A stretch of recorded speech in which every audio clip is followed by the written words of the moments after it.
Welcome in to the Ultimate Dallas Sports Show, as we do have the Dallas Cowboys schedule in front of us and ready to dissect. Mike Leslie, Michelle Montaigne to my left, Andrew Seeley at the big desk, and Director Kelly around the half wall. We have a ton to get to over the course of today because we have the entire 17-week slate to break down and predictions to give as well. What was your big picture takeaway now that we know the schedule? That every team, other than maybe the Chargers and the Titans, need to not do the schedule videos. That was my big takeaway from everything that happened on the internet yesterday. Not a fan of the Cowboys release yesterday. I was like, no, this is my issue. I love the people on the social team, and I love the people who were starring in the video. Like, they're great. Salvaging relationships by Pero the never mind. You know, with that in mind, I'm going to stop talking. No, we didn't mean to stop. No, it's fine. Everyone's got their opinions on it. We still have like 58 minutes left in the show. I just can't sit for 8 minutes and 22 seconds. Like, I can't either. Some of them were way too long. They needed 2.5, somebody in there 3 going, minutes needs to be the sweet spot. Cut it down. Yeah. I mean, Yes. that's part of it. but they do have a great social team. Continue. No, like I feel like the format was perfected a couple years back on just quick reaction team and just boom, just move it around. The Titans format has been awesome for a while. They've just had variations on it. This year's was particularly funny. The Jerry Jones. Jerry Jones is They so had a good. Jerry Jones tie-in, yeah. Yeah, but just seeing, man on the street, how do you incorporate the fans or, fans of other teams and all that kind of stuff. That whoever's been in charge of that on their social media department's great. I just love how everyone was focused so much on the Chargers and what they were doing, and they went super niche. It was very interesting. Like, if you're not a gamer, most of those references are going straight over your head. So that's part of the dynamic with all of this. That was me. Yeah, I mean, but do you lean so far into one concept and alienate half the people that might be interested in it, or do you realize, hey, we live on the internet and most people on the internet are doing X and we want to go that direction? Let's give everybody a look at least what the Cowboys did. And before I get to that, one thing that we didn't see a lot of yesterday that we kind of all were, will we? Won't we? Anybody going to do it? Anybody going to make a Diana Rossini, Mike Vrabel reference? There were a couple. But they were small, and they were nobody tried to sink the knife. Nobody. The Vikings really one was pretty explicit to some degree. Yeah, the Vikings one was probably the most. Yeah, explicit's probably the right word, and that there's a reason why we're not showing it on this show because we have certain rules we have to live within. Let's get to the Cowboys release video that Michelle Montaigne gave 5 stars. Tyler. Gentlemen, we are honored to be here today and further the goals of the Tyler Intelligence Agency. The whole world will know about us soon. Gentlemen, let's hear from the boss. My fellow Tylers, we have placed undercover Tylers within the organizations of each opponent on the 2026 schedule. Location, New York. Agent, Tyler Newbin. Safety. Mission, torment Malik neighbors via psychological warfare. That won't be hard. Caleb Downs. I gotta play against this thing again. He's very good. He's very good. Caleb Downs is ours, Malik. Fool. All in agreement, say Tyler? Tyler. We are agreed then. Fool. They did loop around at the back end. Obviously, we're not going to show you all 8 minutes and 42 seconds or whatever. Because it was, I said so. Believe me. We would follow you to the hilt on that one because we're not showing the whole thing. But grading on the curve of recent one, because I was not a big fan of the golf one last year. I thought this one was pretty good. I thought Tyler Smith in particular brought the acting chops a little bit. Like there were some moments that he played really well there. I totally agree with that. I think maybe where my dislike comes from is that, like, I'm not a Star Wars person either, or like a Darth Vader or whatever they were trying to do. A little more Illuminati than Star Wars, but sure. Yeah. No, but like I found it interesting because a lot of these social media teams kind of are at war with each other. Yeah. It's interesting when the players lean into, hey, we know Malik Neighbors. We're gonna go after him. We know Micah Parsons. Yeah. We're gonna go after him. You know what I mean? Like they did not shy away from picking at certain teams, and it's just another example. It's like, hey, the relationships are different around the NFL, but they understand bulletin board material does exist, and they're fine leaning into it. Fool. Dude, there were definitely some moments that had me laughing with that one. Let's get into the actual schedule, not the release itself, because we knew this for a couple of days, but it is week 1 at the Giants, a Sunday night football matchup against a Giants team that's probably going to look a lot different this year with John Harbaugh running the ship. What is the expectation for y'all with week 1? To your point, I think it'll be a better Giants team, undoubtedly. Not only do you have John Harbaugh, an established Haribo Bears? coach. You know where my mind's at. But you have Jackson Dart. You have a known quarterback, or you know who your quarterback's going to be going into this season. He's entering year 2. You have some really good defensive players. You have 2 top 10 picks. So on paper, I do think the Giants will be better. I think recency bias for me makes it hard to think that Dak's 14-3 record against New York doesn't suggest that they're going to win, especially in primetime week 1. But I think it'll be a harder game to win this time around. Sure. I'm kind of in the same mindset, though. There's not enough changes on that Giants team, positive changes, I would say, that would make me think that they're going to compete. Mainly Dexter Lawrence leaving, getting traded. That was kind of a big red flag as far as competitiveness from that team. That being said, Jackson Dart coming and Cameron Scadaboo coming back, that could be interesting just to kind of change the dynamic on that. But ultimately, the Cowboys have won, 8 of 9 openers against the Giants since 2008. So they do well in this space for sure. I do think it's a whole different animal with John Harbaugh there, and I think the Giants fans have cause to be excited about the John Harbaugh era just because of the success that he had in Baltimore. So I think they're going to probably be pretty hyped at MetLife Stadium on September the 13th, but I do think Dallas goes in there and gets the win. I think I've got 31-24 as the final score. I do wonder about Malik Neighbors' health. Another surgeon. We just found out about that this week, and they're targeting week 1. We'll see if that actually does in fact materialize. Week 2, home opener against the Commanders. Jaden Daniels is back. That makes Washington look a lot different this time around than they did last year. And just to put it in perspective, when you're looking at these graphics here moving forward, obviously we didn't have this for the week 1, but we have 2025 record. Commanders were 5-12, but more specifically their prior game. So who they played coming into their matchup with the Cowboys. They're playing the Eagles in week 1 at Philadelphia. So that's a tough opening slate in Division 4 of the Commanders.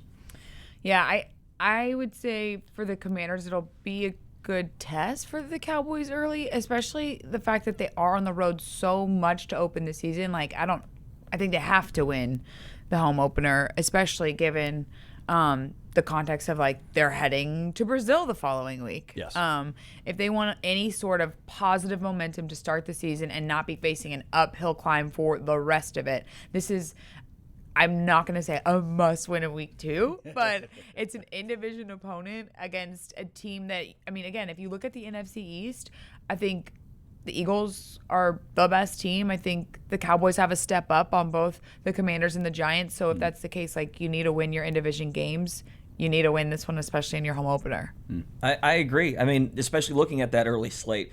Let's go down the rabbit hole where they do drop the opener because John Harbaugh has turned the culture around in New York. Yeah. Then that definitely turns into a must-win, given the travel and the matchups coming up later in the season. I think you're looking at 2 teams that are going to feel like this is a game they need to be very hungry for because both of them have difficult slates. Both of them have early international travel. Both of them are going to need to try and find wins wherever they can. This is going to be a hotly contested week 2 game just on the strength of that, let alone the fact that it's basically worth a game and a half because it's within the division. I do think Dallas wins this one, though. I've got 27-23 Dallas. I think it's a Dak against the NFC East. That's a remarkably reliable reality.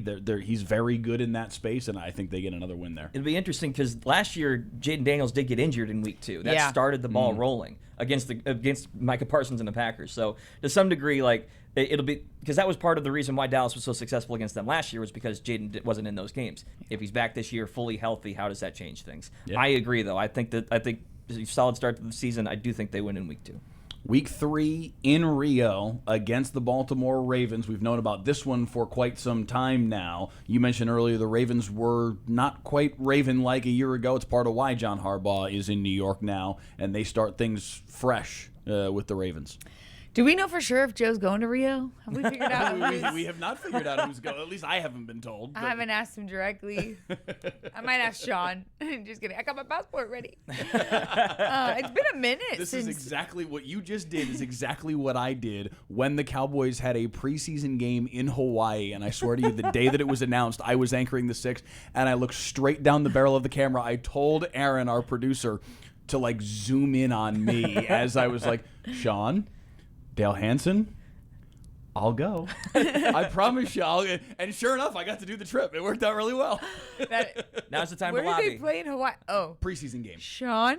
No, I know, but where? Like the University of Hawaii Stadium or what? Aloha Stadium, where they used to play the Pro Bowl. Yeah. Oh, okay, yeah. Sorry, diverting and back. Sean, I think she'll go. I do think it's been a minute since they've gone international, the Cowboys. So 2014, I think, I against saw the Jaguars. 2014, Yeah. and then I was like, that can't be right. Over a decade since the Cowboys have been in an international game, and we're trying to, grow the brand. Anyways, what do I know? Okay, my biggest thing here is you have Lamar Jackson, who's still trying to get over that hump. They brought in the new head coach to basically help him get over that hump.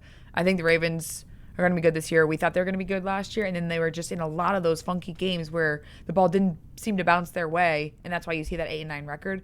I do expect them to be much better this year, but I do have big questions. Like I think if you look at their roster up and down, the talent would suggest that, but I think there's so much uncertainty there that it could.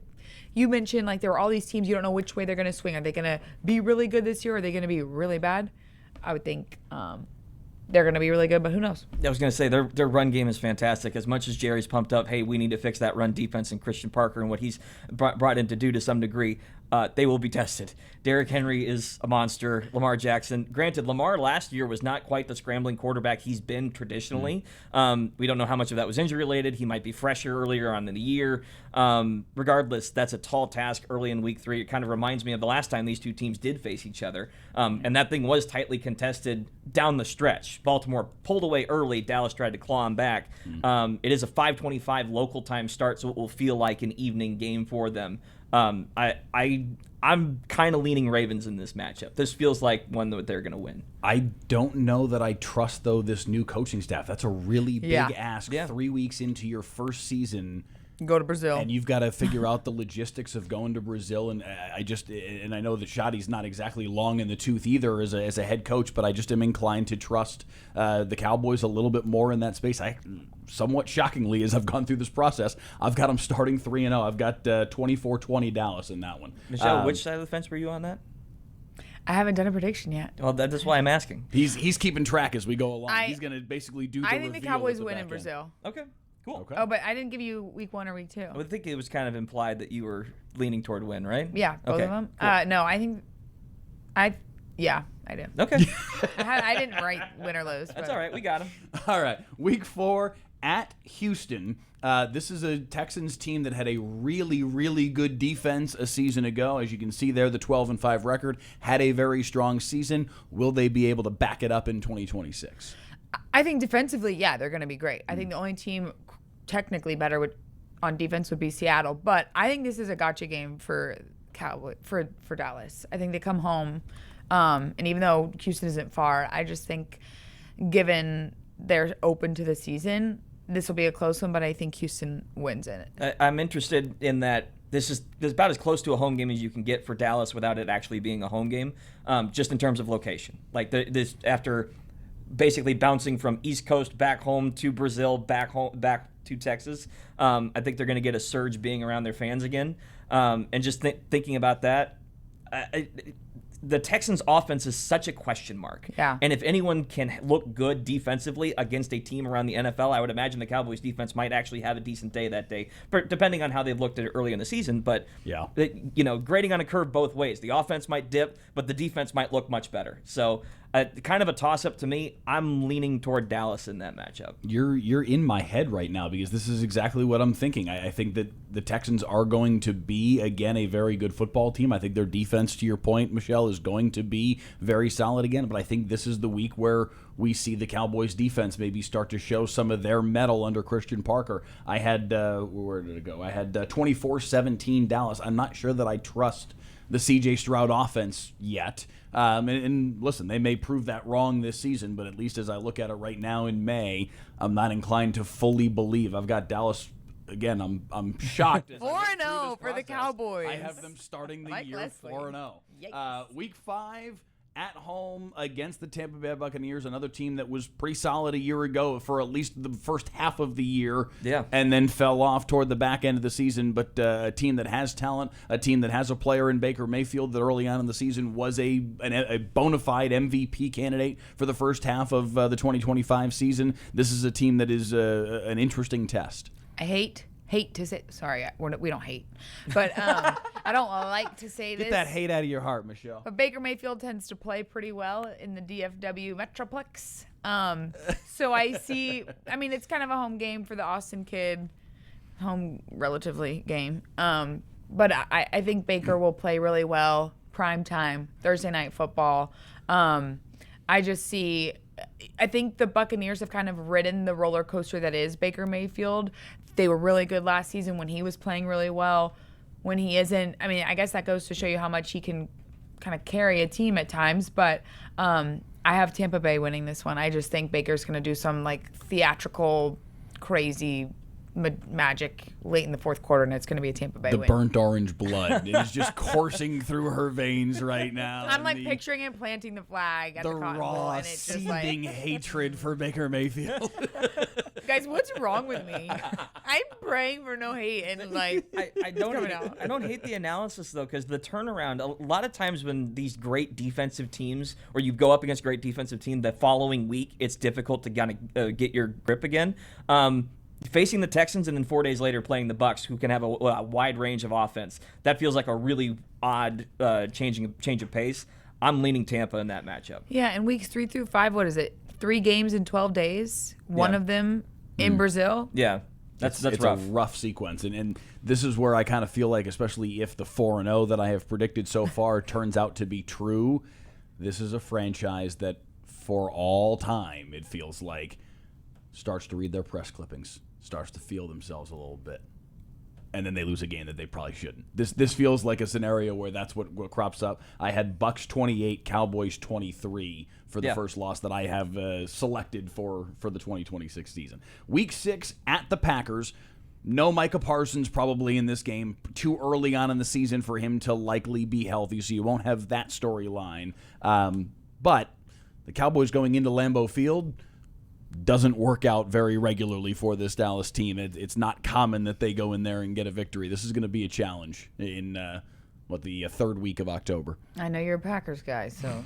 No, this is a weird year for Green Bay, and I mean this in sincerity. Parsons being out early stages of the year, a lot of players that have been kind of stalwarts for this franchise over the last 3-4 years are gone. There's a lot of upheaval on the wide receiver position specifically, and big questions about Jordan Love. And on top of that, Cowboys coming in with extra rest off the Thursday night game, plus Packers will be playing the Bears the prior week. Tough divisional matchup.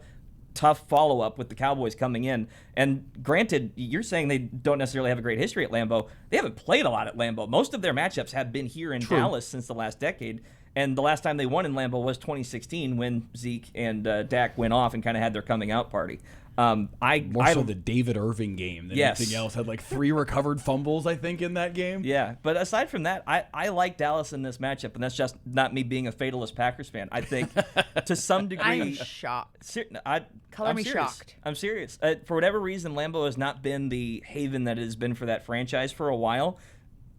This feels like a close game, but I feel like Dallas comes out on top. I think it's good that it's in October so that the Cowboys aren't playing in snow.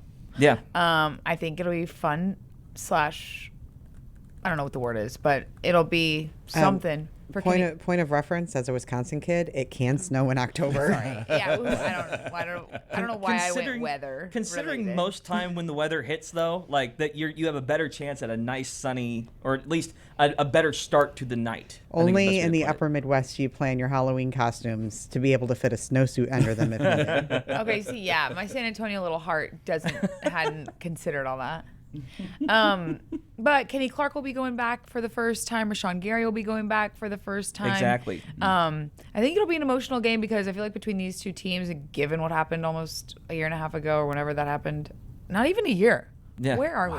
Yeah. That does feel weird, that's though. crazy. That it's been 10 months or whatever. That's crazy. But it'll 9 feel like an months. extension because there wasn't a period on that. Yeah. I just think it's going to be a really emotional game on both sides. Who do I think is going to win? I think the Packers are going to win in Lambeau. I had the Packers winning too. Dallas is 2-9 all time at Lambeau. And your point that most of the games in the last 20 years have been here in Dallas for whatever reason. It still has not gone well frequently. I've got 30-26 Packers in that one. I'll take that. Week 7 at the Eagles, coming in on a 2-game losing streak as far as I have it picked is not a great way to go to Philly. Eagles team that won the division again last year finally broke that ridiculous run going back to the early aughts that nobody had gone back-to-back as NFC East champions. Will they be again in 2026? Are they going to go 3 straight? Yes. Oh, okay. Okay, all right. Yeah. I think the Cowboys have to split games with the absolutely. Eagles. Yeah. Absolutely. And I think the thing with the Eagles is last year they were so kind of discombobulated with what was going on roster-wise and like personality-wise, and yet they were still able to win. This year I feel like there's going to be a bit more of a leveling out. They still have a really good team on paper. They have an established winning head coach, and you have a franchise quarterback in place. So who at times hasn't been asked to do all that much, which tells you how good the guys around him are. Yeah. I just don't think there's been enough changeover with Philly to suggest that they wouldn't be able to continue winning. And yeah, I think they just have proven that they can do it. Kelly, can you pull up the matchup graphic again real quick? Just to break this down real quick, because she's right. Sirianni has been either they're red hot to start the season and they tail off, or they win, or they go to the Super Bowl. One of those two options over the last 4 years or so. But coming off again, where Dallas is concerned, Thursday night game, Sunday night game, Monday night game. After a really tough 3-game stretch, all of a sudden now they've got some space between games to rest up a little bit. Yeah. Granted, this Philly matchup I don't particularly like because it's early in the season and maybe they're still juggling some things. But maybe the next time when they go back around, host them, that makes a difference. They haven't won in Philly since the final week of the 21 season. So and that was when Jalen Hurts was rested and the Eagles didn't care about that game. So it's been a while. Yeah, not to spoil this, but I have them losing that first matchup in Philly, and then I have them, spoiler, winning because in my mind they split the series, winning on Thanksgiving. We have spent too much time together because it seems like we're all kind of in a similar headspace here with this. I've got them losing this game as well. Eagles win their first game against Christian Parker as Cowboys defensive coordinator. I had it 27-23 Philly, and in that scenario it would be 3 straight Cowboys losses as I've picked it, and they'd be 4-3. Week 8 versus the Cardinals. This is a team that you should be able to bounce back against. This is a team that you should beat every time they're on the schedule, and yet they always seem to be this weird bugaboo for Dallas. If you look at that record right there, 2025, one of those 3 wins came against the Cowboys in AT&T Stadium. And underneath it, the Cowboys have lost 8 of the last 9 games against the Cardinals. It is one of the wildest stats you will ever come across. For why? Given all of the quarterback issues. No, but seriously, given all of the quarterback issues Arizona has had over the last decade plus, like, this is the team that you struggle against? It's crazy. No. So, listen, they should win this game. How it will work is this. I'm kind of putting this one and the Eagles matchup in a blender. They're going to go 1-1 in this. I don't know how, but they will. They'll either beat the Eagles and lose to the Cardinals, or they'll lose to the Eagles and beat the Cardinals. One of the two. In theory, I would think it would be the latter. Should be the latter. Sure. Yeah. Who knows? I do think it's an opportunity for them to your point, like as I've got it picked, I had them losing 3 straight coming into this one. This is a game where you're coming in with a lot of energy to bounce back. I had it 34-10 Dallas. I think that sounds right. They just completely turn heel here. If and the say, narrative all right, is right, yes. Enough of this nonsense. When has Dallas ever done that? Maybe not moments, whenever, but they've had their moments, but fair. But you're losing 8 of 9 to a team that's owned by the Bidwells. Really? Like, what are we doing here? Week 9, because we do need to hustle here a little bit. At the Colts. Colts were awfully good last year until the injuries upended their season. Some similarity, at least, to the Bucs season a year ago, because they started off the year really, really strong. And I have a feeling with Daniel Jones back in the mix, back healthy, if he can replicate. Big ask, because he was very good when he was healthy last year. But if he can come out and play within that scheme, Jonathan Taylor obviously is a problem for everybody in the running back position. They've got a chance to be, I think, pretty good again. And a little bit of rhythm here. This is a noon game. So, like, now you can kind of settle into that early time slot. This feels like exactly what they need as far as, hey, if we're at a crossroads, we're 5-3, 4-4, wherever we are at this point in the season, this is where we kind of start to put our foot down because we know it's going to get tougher down the backstretch. I just can't wait to see the brother-on-brother matchup in this game. Yes. Like, we've had brother games before, but you think about, like, the Kelseys in the Super Bowl, they both played on offense, so they didn't actually match up against each other. The Mannings have played against each other, but, again, both quarterbacks, like, they're not on the field at the same time. In this game, you have Josh Downs, wide receiver for the Colts, taking on Caleb Downs, obviously defensive back for the Cowboys. They're literally going to line up against each other. I think that's just an awesome storyline for that game. I didn't tell you, Cardinals, I do think the Cowboys win. Okay. For the Colts, I think it's, to your point, it's a winnable game. I think it's one that they will need to win in the context of the season. And I think it's one that they can. Cool. I think in Indy, I think the Colts are going to be good this year. I've got Indy winning that game. I got 27-21 Colts with the win, and that would, for me, I think, have Dallas at 5-4 if memory serves. That's right. Anyway, we're going to hit a break. That's halfway through the schedule. We're going to come back and do the back half. The front 9 is done. We're making the turn at this commercial break.